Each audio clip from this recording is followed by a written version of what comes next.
Welcome to The Outlet, an OTG production.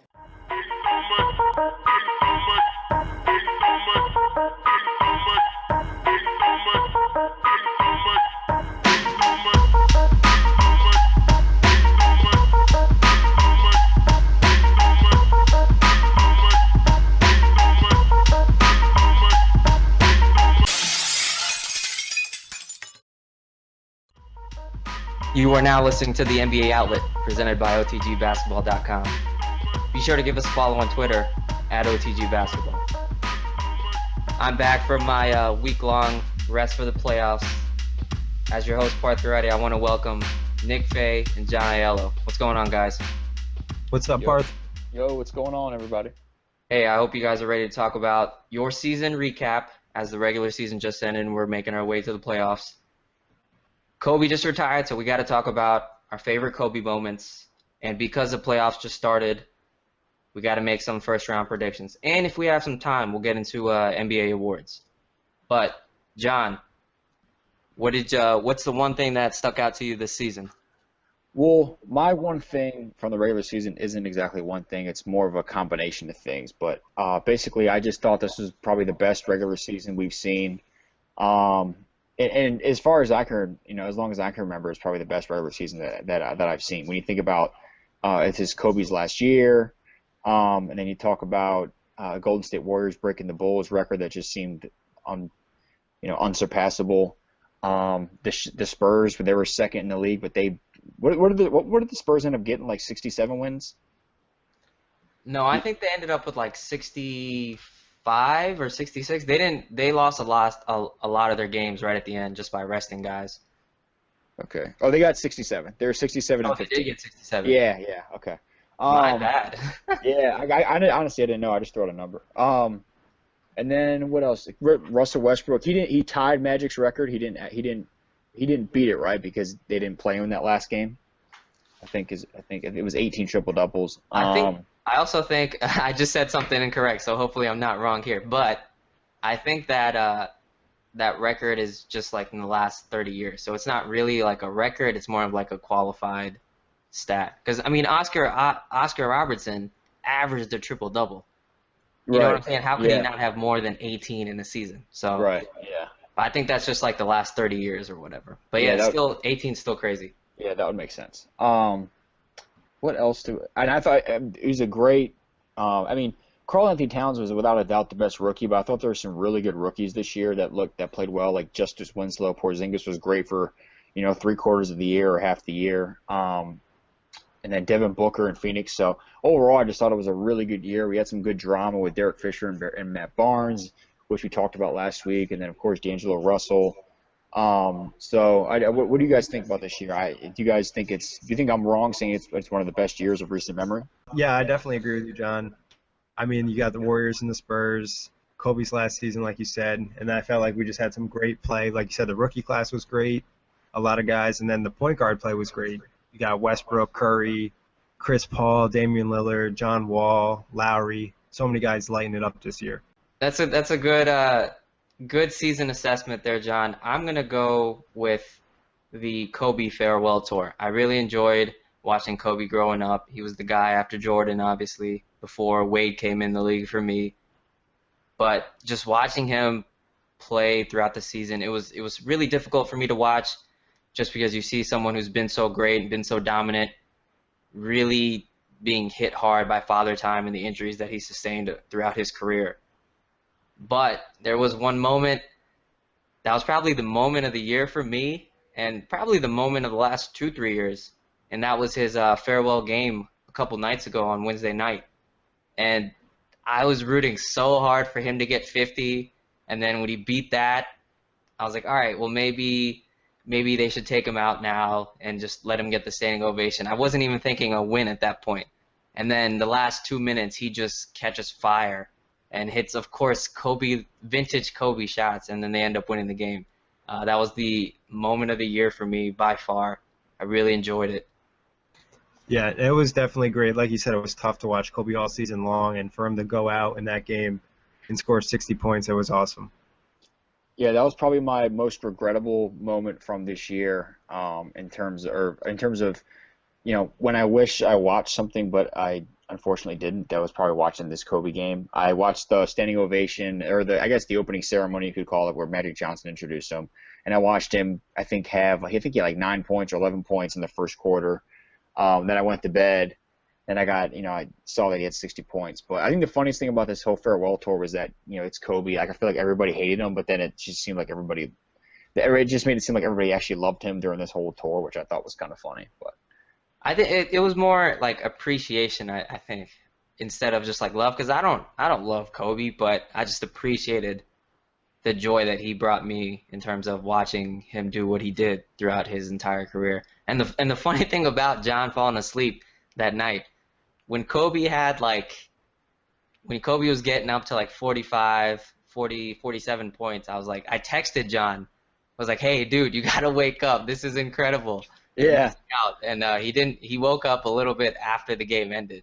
yeah, I think I woke up. What was going on? I woke up around. I think you texted me like 2, and I woke up around probably like 3:30 or 3, and saw it, and I was like, "Oh my God!" But I think I texted you about it, and you texted me back.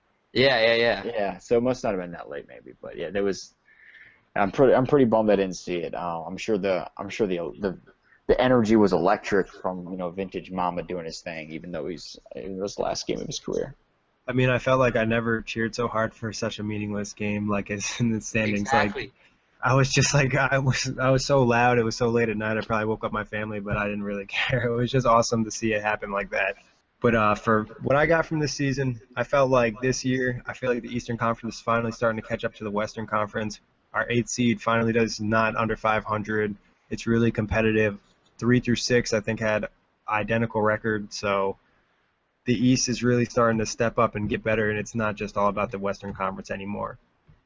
Yeah, and I feel like the entire league, the West took like those usually the West, the last 2 or 3 teams to get into playoffs are always like 10 games over 500, especially in the last like 3 or 4 years. It's been like that.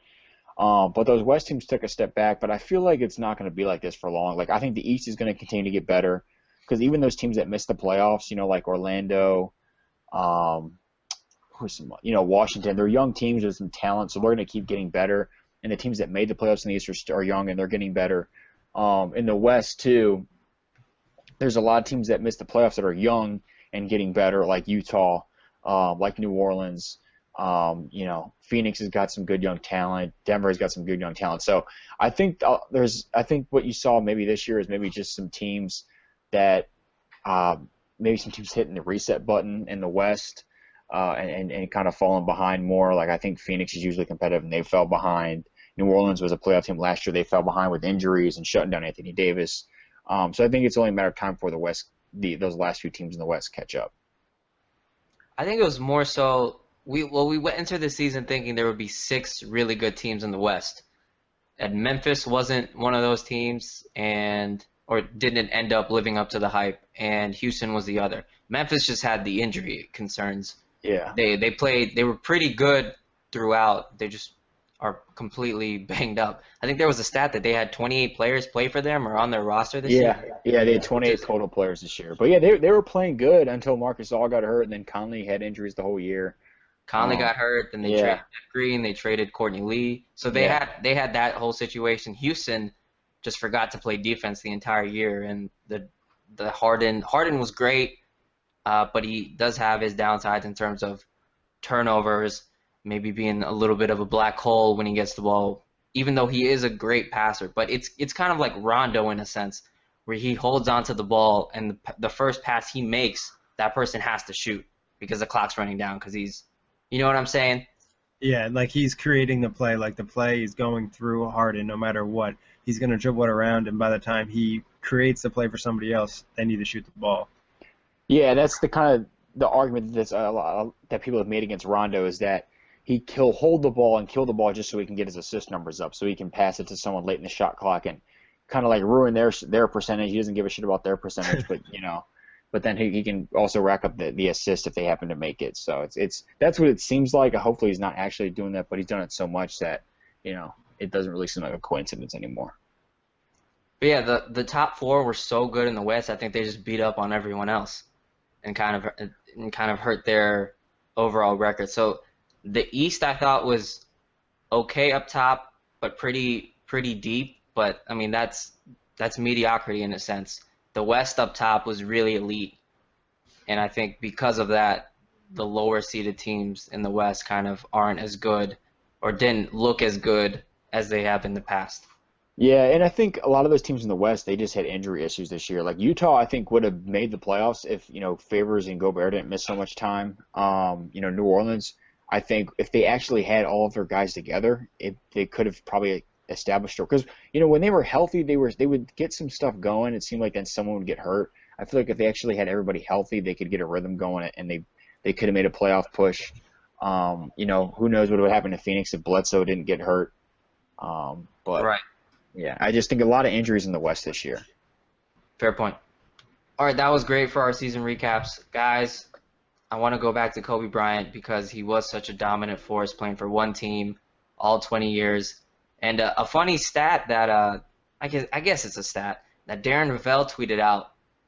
Darren Ravel, delete your account. That's a shout out to Katie Nolan. But I think that final night that Kobe played, the Lakers made 1.2 million, or at least sold 1.2 million worth of merchandise, which is just an absurd number. I think that's the highest that's ever been sold in any arena on one night. Yeah, I saw that too. Yeah, Kobe is king right now, man. He went out on top, 60 points. Didn't get to the playoffs, but went out on top. As we look back on Kobe's career, what is your favorite all-time Kobe moment? John. I have so many, but for some reason, the one Kobe moment that I always think about when I think about how great Kobe was I think about, I guess one was against Phoenix in that I think it was probably the 2007 playoffs when he was coming down the court and he hit the game-winning shot against Phoenix. When the Lakers had nobody on the roster. They've had Lamar Odom. I think that might have been his first or second year there, and I think it was Phil Jackson's first year back coaching the team. But they Sasha Vujacic and I think Luke Walton. They had nobody on the team. Smush Parker was a starting point guard, and Kobe basically carried that team. But he hit that foul line jumper, and I remember he took his jersey and I remember him pulling the jersey and kind of showing his undershirt and screaming. But you could see the passion. And the other thing I remember with Kobe is that year, might have been that same year, could have been the year before when he had I think it was 5 straight games of 40-plus points or 50-plus points, something ridiculous.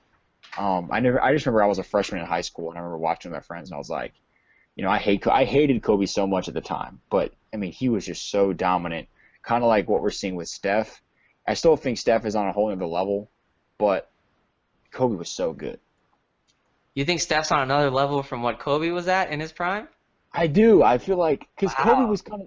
Because Kobe was obviously incredible, but I feel like the way he played the game was so similar to Jordan that people had seen it before. But Steph is doing stuff he's out there playing he just looks so free, and he just doesn't care. He looks so carefree. He looks like he's outside playing pickup ball with the way he handles the ball and the way he passes and the way he takes 30-foot jump shots. That it just he makes it look so easy and he's just so dominant, but at the same time without caring.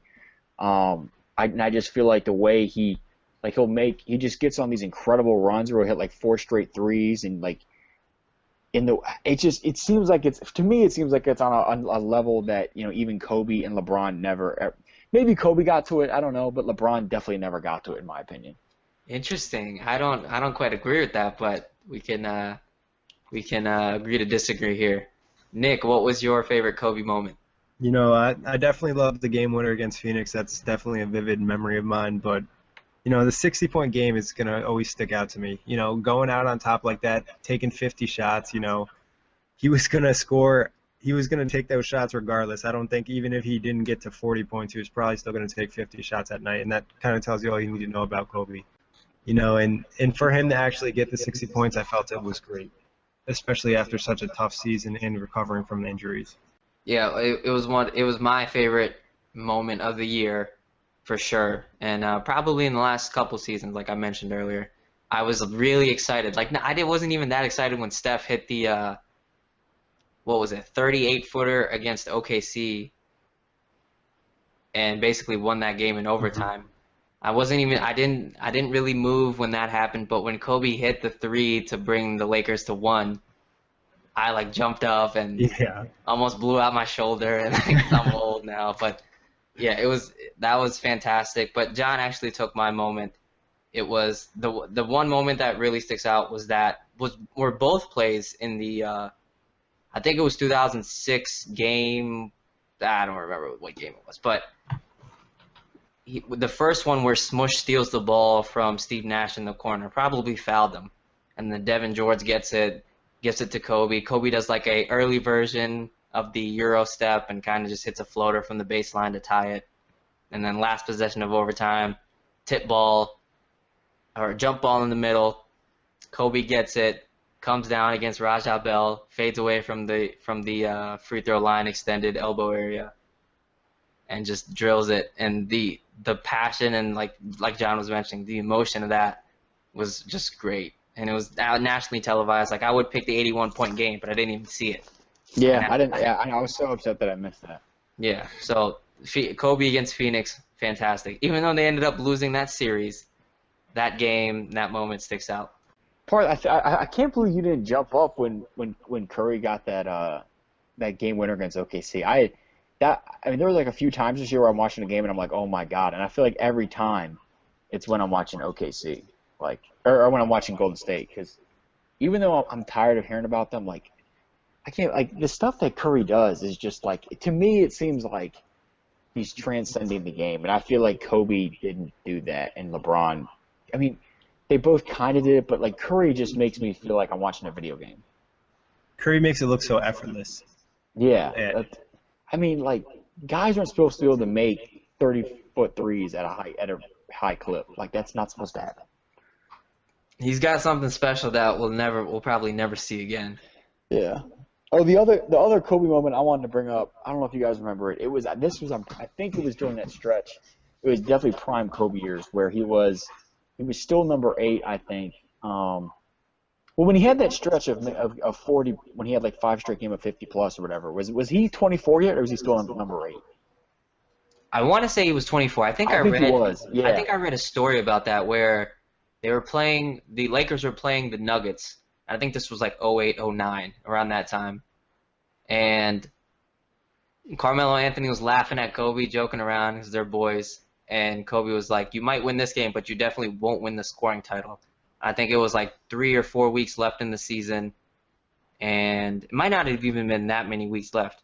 Might have been a couple weeks left, and Kobe was down maybe 2 points per game. So we obviously have to score a lot to make up that gap. And then the next like couple of weeks, he averaged like 45 points a game, and then did win the scoring title, which is crazy. Yeah. I read that same article. Yeah. Yeah. I think it might have been 2007, if I'm not mistaken. I'm pretty sure. I just remember I was a freshman in high school, which means it would have been 2006 or 2007. Yeah. One of those years. I think he might have been 24. For some reason, the moment that I'm thinking of, I'm pretty sure he's wearing number 8, but he's playing the Nuggets and he's coming on a fast break. And I think it's Jalen Rose goes for a steal, or someone goes for a steal on the Nuggets, and he goes behind his back, and then jumps up and kind of does a 180 and throws down the reverse. I don't know if you guys know what play I'm talking about, but we do. I always think about vintage. When I was thinking about vintage Kobe, or I always think about that play. That one's great. The one the baseline dunk he had on KG, where he reversed it. And I think Kevin Harlan was on the call, and he was like, buckle up for Kobe Bryant, and then he just slams it on Garnett. Oh, see, I was thinking of the one he goes reverse against the Knicks. Right. I know what you're talking about. That's what I was thinking of against the Knicks. He catches like the outlet pass with one hand, and then the guy tries to go for a steal and just goes behind the back. Is that the one? No, I know. No, not that one. When you're talking about him doing a reverse dunk, I was thinking of him again. There was one play he had against the Knicks, and I think it was Marv Albert or Kevin Harlan called it, where he went up and he kind of did like he didn't do it was completely different from the Nuggets play I was talking about. But this one, I think he went under the rim and did a reverse. Yeah. And Kevin Harlan was on that as well. And I think he says Kobe Bryant with no regard for human life or something. Yeah, don't you love Kevin Harlan? Yeah, man? he's the best. One-liners are great. Yeah. You guys remember when he posterized Dwight? Dwight was at Orlando?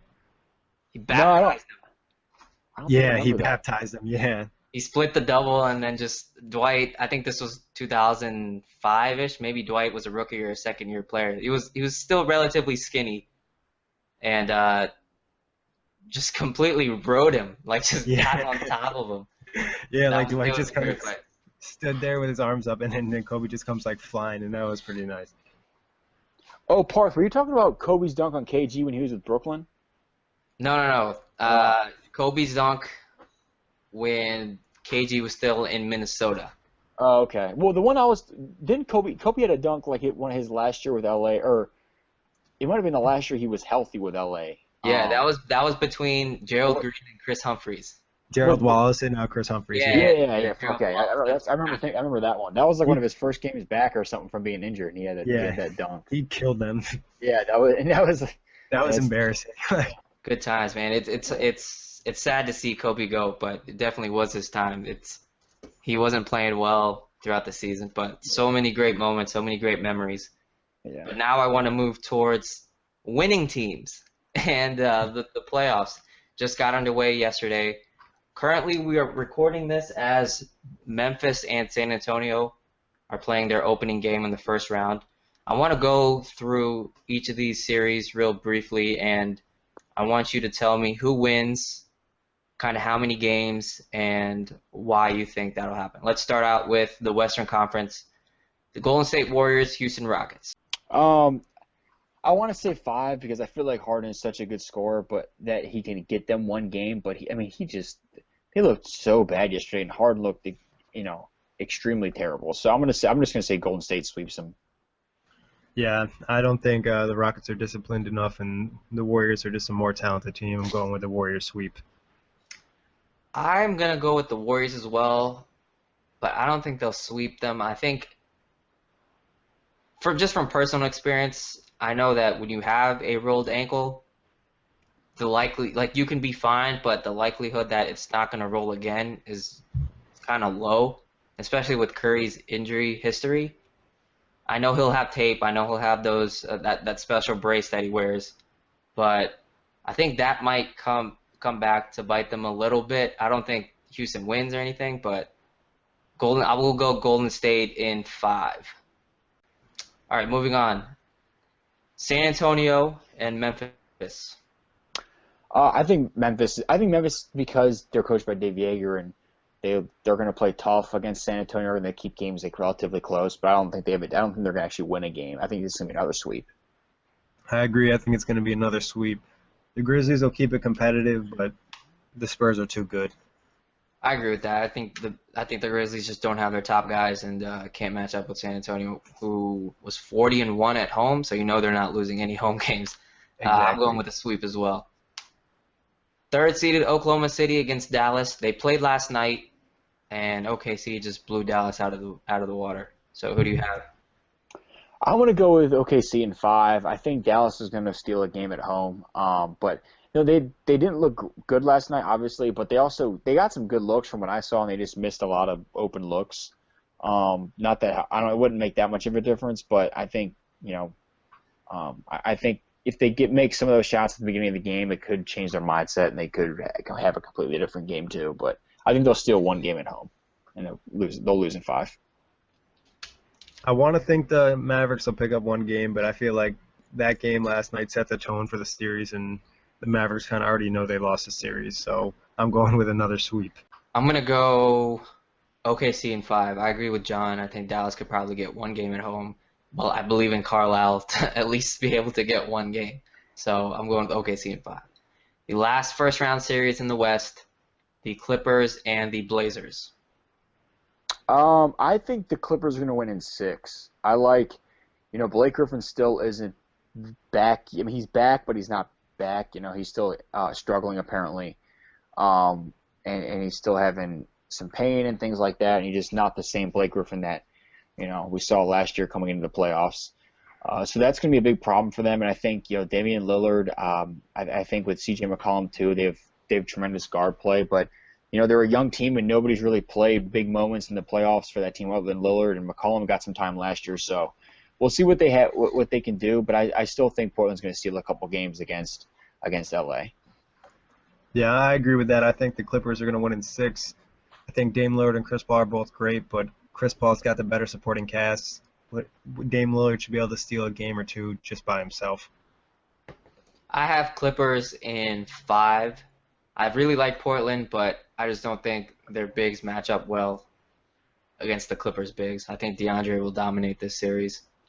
I just don't think they have enough outside of Lillard and McCollum. Even though they found throughout the regular season guys in their supporting cast stepping up every night. I just don't think it happens in this series. So LAC in 5 for me. Let's move on to the Eastern Conference. Cleveland and Detroit. Cleveland just won today, so they're up 1-0. I'm going to go with Cleveland in 5. The game today was really competitive, but normally I don't think Detroit shoots that well from 3 or shoots that well from the field in general. So I'm going to go with Cleveland in 5. I think it's going to be a close series, though. I like the matchup for Detroit. Yeah, I'm going to go with Cleveland in 5 as well. Detroit did enough today to show me that they'll keep the series competitive and be able to win at least one game. But at the end of the day, LeBron James, Kevin Love, and Kyrie Irving are going to be too much for them. Yeah, I agree with John's point that they will not shoot this well. They were on fire from 3 to start. I fell asleep during the game, unfortunately, so I didn't really get to watch the second half to see kind of how it shaked out. I saw maybe the last couple minutes, but I would say Cleveland in 5 as well. Toronto at Indy. This was the only upset so far in terms of a lower seed beating a higher seed in the first round or the first game of the first round. Before yesterday, I would have said Toronto in probably 5, but I mean they're just without a doubt they're a better team than Indiana, but you can't trust Toronto in the playoffs recently, and I feel like if they lose in the first round, Dwayne Casey's got to be gone. I want to say Toronto. I think it's going to be Toronto in 7. But if you would ask me this before yesterday's game, I probably would have said it would have been Toronto in 5. Yeah, after yesterday's game, I definitely feel like this series is going 7. Toronto just is so scary in the playoffs. And I feel like they said this yesterday that Paul George is the best player in the series, and I would agree with that. So, especially with Lowry having that elbow issue. What happened with that? I'm sorry, I didn't mean to interrupt you. What happened with Lowry's elbow? I'm not sure exactly what's happening, but I know it's something that's been bothering him at the end of the season, and it's something that's not really getting better. So I know he got like some rest, but he played a lot with the injury. But he hasn't been the same. I watched him in the game yesterday, and his shot just didn't look that great at points. Gotcha. So what's the final verdict for you? I'm gonna go with the upset. I'm gonna pick the Pacers in 7. Gotcha. I think Toronto will win in 6. Yes, Paul George is the best player in the series, but players 2, 3, and probably 4 are all on Toronto in terms of Lowry, DeRozan, and Valanciunas if he plays like he did yesterday. Yeah, so I feel like Toronto will get a better contribution out of DeMar Carroll as the series progresses, and he'll be able to at least not stop, but maybe give Paul George a tougher time trying to score. But if Paul George outscores Lowry and DeRozan, Indy's going to sweep them. Well, one thing I saw in the game, I felt like Paul George's defense on DeRozan was great. Fantastic. And early in the game, it kind of just like threw him out of the loop. And like I mentioned, Lowry's just been maybe a little bit off. So I feel like they have a chance to definitely win the series. Well, especially if if Lowry and DeRozan don't play well.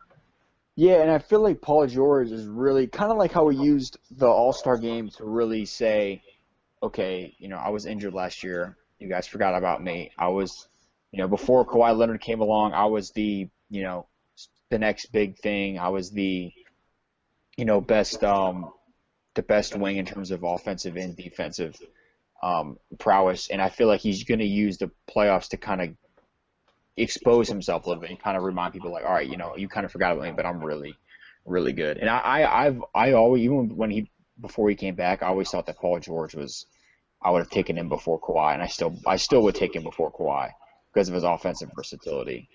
But I feel like you said that on many occasions. You're definitely Paul George over Kawhi. I love Kawhi too, but I I just like Paul George more. I just do. But I think he's going to really seize the moment here, and I think he's going to play really well the rest of the series. Yeah, he really took over that game in the second half. So, Yeah, he was great. Moving on, Miami versus Charlotte. Miami just blew Charlotte out earlier today. Who do you guys have winning this one? I like Charlotte's obviously younger. They take good care of the ball, but I think Miami's experience is going to help them in this series. I think Charlotte's only been in the playoffs once since, I mean, in the past probably, I don't know how long, but I can only remember them being in the playoffs twice in the past like 10 years. It was once with the Bobcats and then once with the Hornets a few years ago, and they lost to Miami in the first round. So I like Miami in 6 games.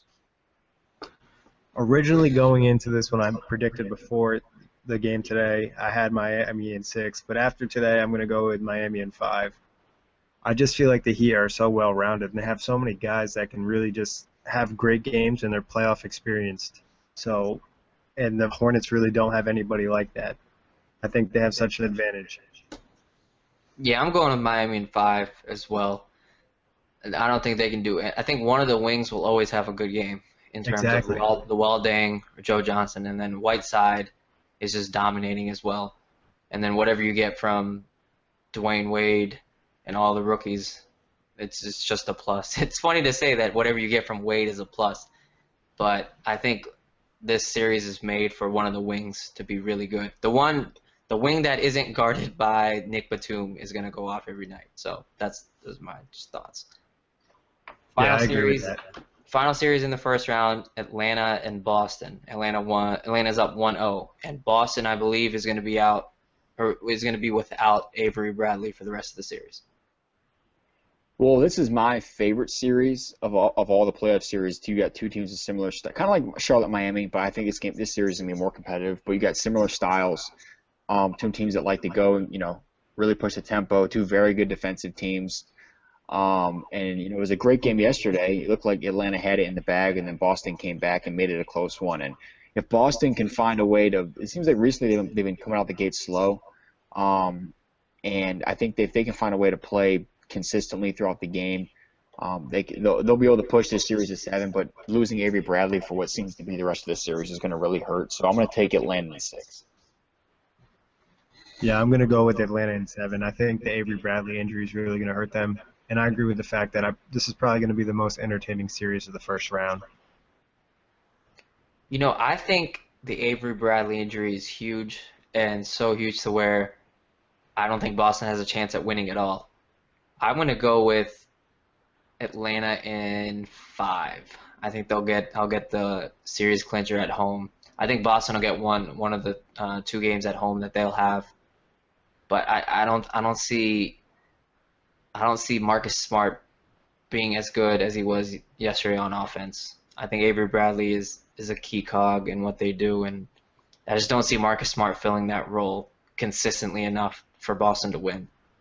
Yeah, he's got to step up. He hit some big threes yesterday. But I think the key is Jeff Teague going to be like, is going to play like he did yesterday, or is he going to play? Because we've kind of seen him kind of come in and out of the moment, like sometimes he'll be there and other times he'll just be either not having a good game or just not seem like he's just playing.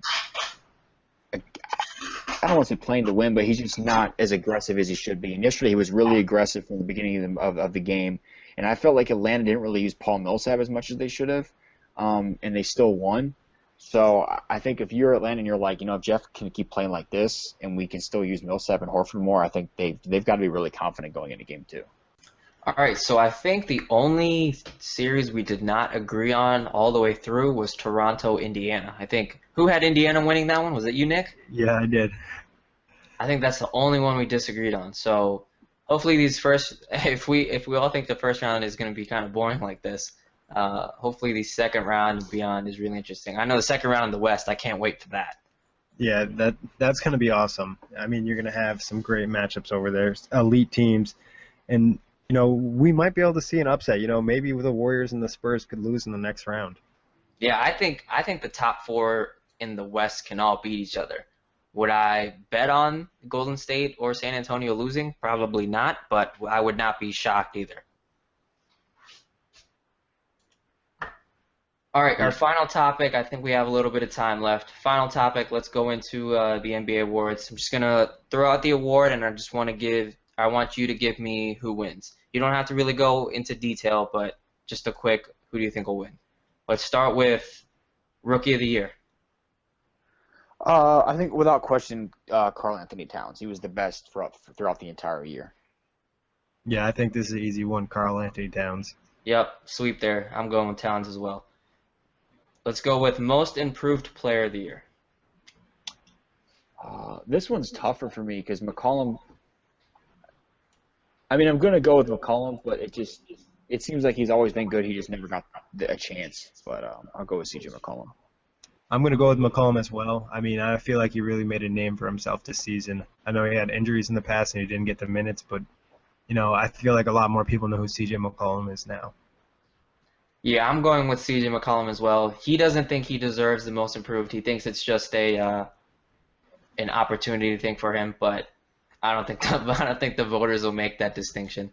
I think he's getting it, and I'm voting for him as well. Wait, can I ask if you guys wouldn't McCollum? Who else would you vote for? Would you vote Curry or would you vote someone else? I would go with I'd go with Draymond. Yeah, that's a good choice. That is a good choice. Yeah, that's a good. I think he's really improved as well, but it's just like I think his improvement is more in impact instead of numbers. Even though he has put up, he's a triple-double threat every night. It seems like, but the points aren't there. Like he's averaging like 13 points, so that doesn't really stick out. He gets a lot of hockey assists. His playmaking ability out of the pick and roll, I feel like, is so impactful for the Warriors in general. Yeah. I mean, I know I would probably still go with McCollum, but I know people mentioned like Kemba Walker and Hassan Whiteside as possible candidates as well. Yeah, those are bad choices. Yeah. I think I would look at those guys are all good. I think I would look at Kyle Lowry and I don't know. I feel like Paul Millsap because his defense has improved. He's been so good defensively this year. I think all those guys you can't be wrong with. Yeah, Paul Millsap has been great. I think he's been the second best power forward in the league this year. Yeah, and he's really. I mean, he's arguably been. I know a lot of guys have him in their top 3 for Defensive Player of the Year behind Draymond and Kawhi. He's really, really at advanced stats. He's off the charts. It's pretty remarkable because you don't really think of him as being a great defender. Right, and just a quick plug for the rankings page, which will come out, I think, in a couple of days. Is that right, Nick? Yeah, probably sooner than a couple of days, maybe Monday or Tuesday. Maybe Monday or Tuesday, but yeah, I have Paul Millsap on there for those reasons that you just mentioned, John. I think he's the second best power forward in the league, and he's been available. So shout out to Paul Millsap, the NBA nerds superstar. All right, I know you mentioned Draymond and Kawhi, John, but who do you have winning Defensive Player of the Year? This is really tough. It's a toss up between either Kawhi or Draymond, but I think I'm gonna do Draymond, because he just kind of is what allows Golden State to do what they do when he's on the floor. That's a solid pick. I think I'm gonna go with Kawhi Leonard. I just feel like his lockdown ability is so impactful, and he's just everywhere on the floor. And if the Spurs, are they still number 1 in defensive efficiency? Oh yeah, they're killing everybody in that. Yeah, so I mean, I feel like it's not fair to not give it to Kawhi, especially if he's their best defensive player. Yeah, I think it's hard not to give it to Kawhi. I have Kawhi written down, but I'm gonna go with Hassan Whiteside. I'm gonna stay at home with the Miami Heat. And I can't do it, man. Pick Hassan White. Don't pick Hassan White. Why can't you do it, John? I don't know, man. There's just something about him I just don't like. I will say this though, he's gotten better at not chasing blocks. Early in the year, he was just chasing blocks all the time and trying to pad that stat. I mean, he's the only one getting triple doubles with no assists. Shout out to Kanye West.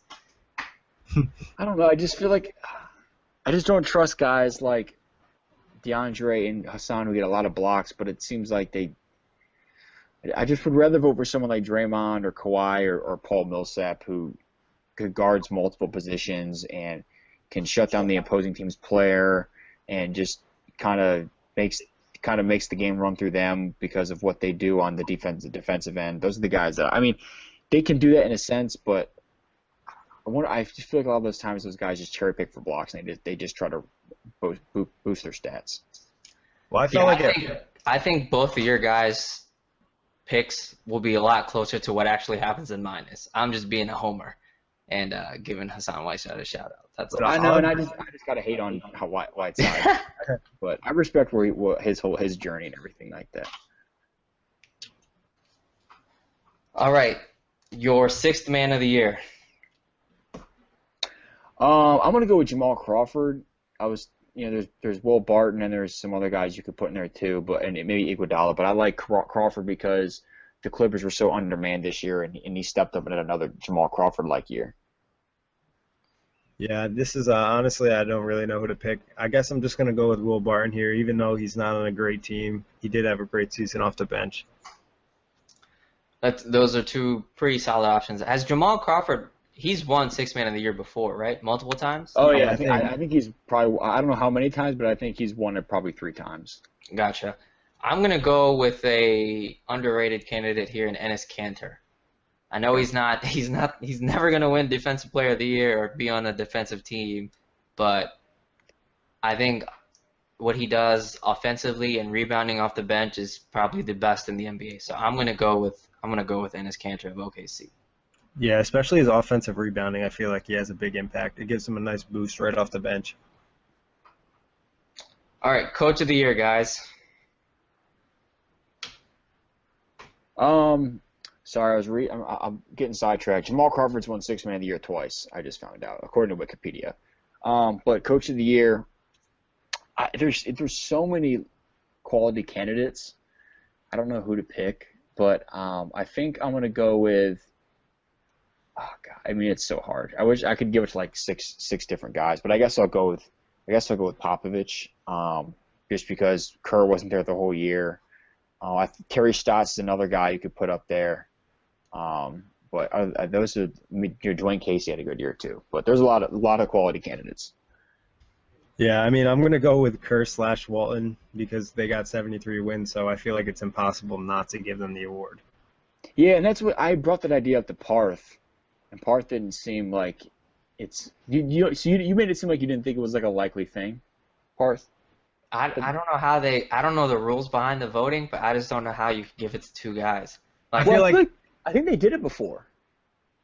They could be co-coach of the awards. Yeah. I thought they had Coach of co-coach of the year with like Popovich and someone one time. Maybe. Yeah, but they're probably both actual head coaches. You know what I'm saying? Yeah. Like Luke Walton didn't even when he becomes a NBA head coach, the 40 wins or whatever he ended up with at the beginning of the year, they don't even count towards him. They count towards Steve Kerr. So Steve Kerr has won 73 games this year, but has only coached in 30 of them? Well, I thought they said they were going to give him credit for those. No, Kerr gets the credit. Kerr does? Okay.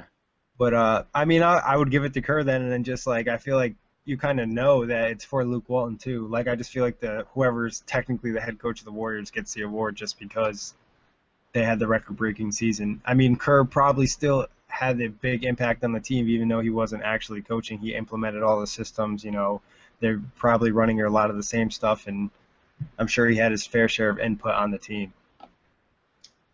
Yeah, I'm gonna go. I feel like the Warriors, they weren't expected to do this. Obviously, no one expected them to make history. But I would say their jump from 67 last year to 73 isn't as great as what the Warriors were able, or not the Warriors, the Trailblazers were able to do. After they were great last year, lost basically everyone, and everyone thought they would be terrible. So I'm going to go with Terry Stotts as my coach of the year. That's a good choice. I definitely can see that because myself and you, we didn't think highly of the Blazers coming into the season, and they definitely impressed me. Yeah, I remember saying in that preview podcast that their worst case scenario would be if they luck up and win a bunch of games. And then I prefaced that by saying, I don't think this will happen, and yeah, it totally happened. It was not the worst case scenario for them. They have a ton of young guys that you could possibly move forward with. So shout out to Terry Stotts and his coaching staff and the Blazers organization. They did a great job this year. Yeah, and another guy we didn't mention was Steve Clifford. I think he's another guy that Yes. should be in the running. I Yeah. mean, that Hornets team is just horrible besides Kemba Walker and Batum. I mean, it's amazing that he's gotten them to play this well. Steve Clifford, another guy on my best coaching jobs rankings list. Shameless plug there. Shout out to Steve Clifford. He actually coached at my alma mater at Adelphi University. So Oh, no way. That's pretty sweet. yeah. Last award, MVP. I mean, Steph Curry. I feel like everybody has that. Yeah, Steph Curry. There's no one even close, I don't think. Yeah. Steph Curry, I don't think he'll be the first unanimous.